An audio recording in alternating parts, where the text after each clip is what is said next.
Sawadee I'm JP Mestanza. Today is Wednesday, July 6th. Welcome to Phuket Extra, brought to you by pvcphuket.com. With the storms that have battered Phuket over the last week, causing flash floods around the island, along with the mild earthquakes reported off the Nicobar Islands, there are concerns over a potential tsunami. The Phuket Governor Narong explained in a radio interview this morning that the situation is not serious and that they are prepared. As of yesterday, there were 23 mild underwater earthquakes that have been reported off the Nicobar Islands, ranging from 4.1 to 5.1 in magnitude over the previous 24 hours from Monday to Tuesday, having struck mainly in the area of 400 to 550 kilometers northwest of Phuket and at a relatively shallow depth of 10 kilometers, which officials say had no impact on Thailand. At the same time, Phuket has seen severe weather that caused flash floods in Kalim, north of Patong, as well as beachside roads in the north of the island. All of this has prompted officials to commence emergency checks on all emergency equipment and warning signals in and around the island, with the Disaster Prevention Phuket chief assuring earlier today that the island is prepared to respond in the event of a tsunami warning.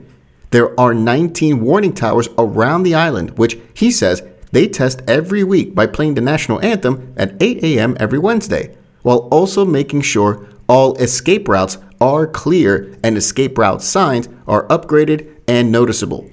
If there were a tsunami, there would be warnings for people living in coastal areas. There would also be announcements in 5 languages: English, Thai, Japanese, Chinese, and Russian. A tsunami evacuation drill is also being scheduled for July 20th in Talang, starting at 10 a.m. involving relevant agencies.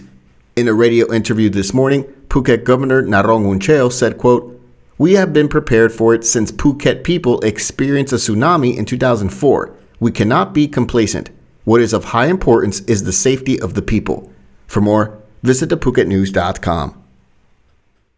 Victims of visa scams whose permits to stay have expired more than 90 days will be asked to leave the country, according to one of the people who attended a meeting at Phuket Immigration last Friday. Formal complaints filed with Phuket police say that Phuket Siam Corporation Company in Koh Keo and Asia Titan Group on Tepanuson Road in Phuket Town ran scams that have affected over 100 foreigners on the island, with an accumulated total damage of about 3 million baht. A group of the victims were called to a meeting at the main Phuket immigration office in Phuket Town.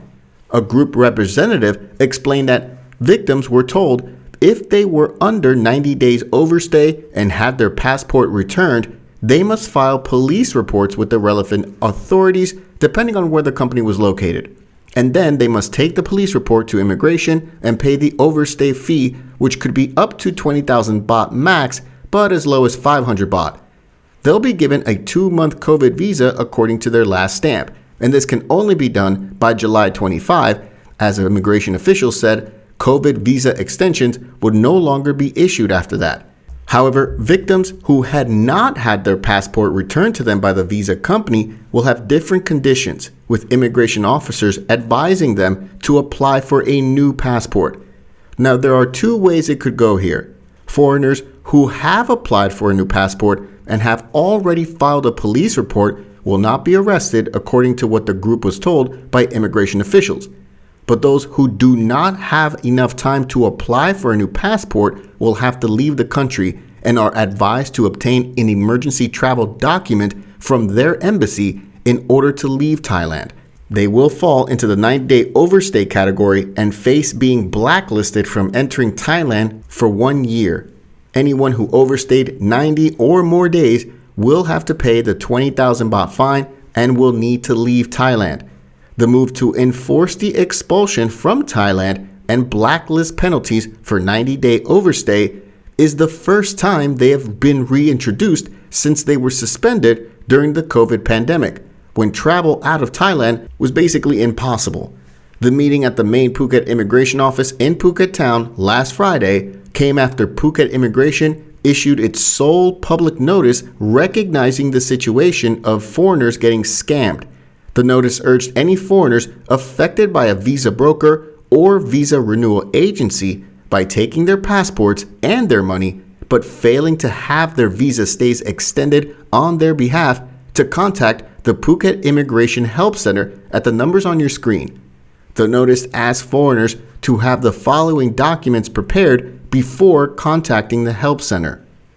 At the same time, Phuket City Police Chief vowed to prosecute visa agents who have deceived tourists, but at last report, representatives from both visa companies had yet to present themselves at Phuket City Police. Victims were told last Friday that police had to first request the company representatives to present themselves. If the request was ignored, police could then issue a summons for representatives to present themselves. If the summons were ignored, police could then move to have arrest warrants issued. For more, visit thephuketnews.com.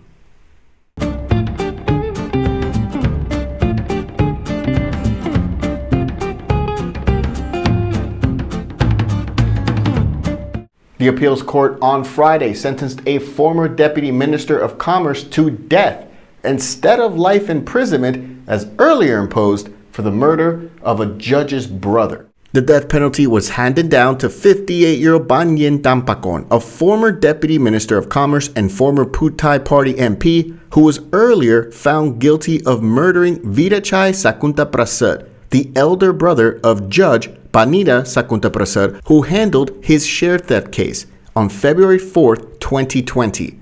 This is a whole sordid tale that started back on June 26, 2015. That's the day that Ban Yin drove a car and hit a tree in Bangkok, and a billionaire contractor, Chuwong Saitang, who was sitting in the front seat with him, was killed.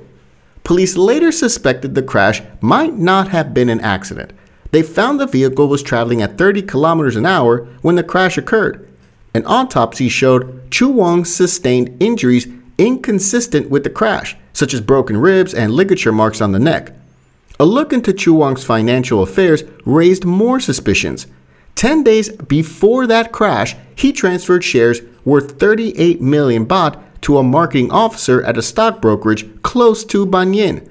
Another 228 million baht worth of shares were transferred to a caddy at a golf course also close to Ban Yin.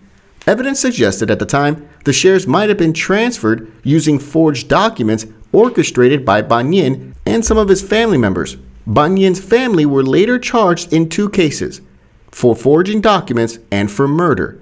Okay, so that was that part. Now the judge for the South Bangkok Criminal Court, who was handling the share transfer case, Ms. Banida, she had been threatened several times to dismiss that case, and she asked her brother, Virachai, to pick her up from work every day out of fear. Then, in early February 2020, as the case was going on, about 4 men kidnapped Virachai in front of the criminal court to pressure his sister, Banida, to dismiss the case. Virachai's body was later found in a river in Nakhon Sawan province. A suspected kidnapper was caught, and he claimed that Ban Yin was behind the whole plot.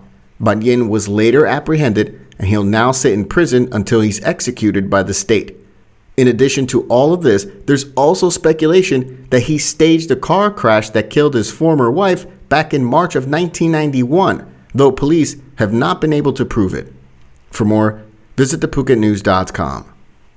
The 4th Area Army yesterday handed over 10 houses that they had repaired and renovated to vulnerable members of the local community in Mai Khao. The deputy commander of the 4th Army Region oversaw the handover to residents of Village Number 5 in Mai Khao Subdistrict, many of whom were elderly, fragile, and handicapped who have experienced difficulties throughout the COVID pandemic and were unable to afford repairs on their properties. Joined by government officials and local community leaders and members of the Phuket Red Cross, the chief of the village, Panupan Jindapon, explained that this sub-district received financial assistance of around 20,000 baht per house to support repairs for about 58 houses, but there were still community members who didn't have the support or budget to hire anyone to work on their repairs, namely the elderly and handicapped. Once a budget had been given for repairs, personnel from the 4th Army Region agreed to help with the renovations, with 27 volunteer soldiers carrying out the repairs in houses in the sub-district from late May to late June. For more, visit thephuketnews.com. Thanks for joining us here on this Wednesday edition of Phuket Extra, brought to you by pbcphuket.com. Join us again tomorrow. Until then, stay classy, Phuket. Phuket's rapid modernization has made it one of the world's premier holiday destinations. Investors can still buy quality condominiums for as low as $75,000 and luxury properties can go all the way up to 20 million. Condominiums in Phuket are a safe, secure bricks and mortar investment offering foreigners freehold ownership. Call or email Thai Residential, Phuket's #1 trusted real estate advisor, to find your perfect Phuket property.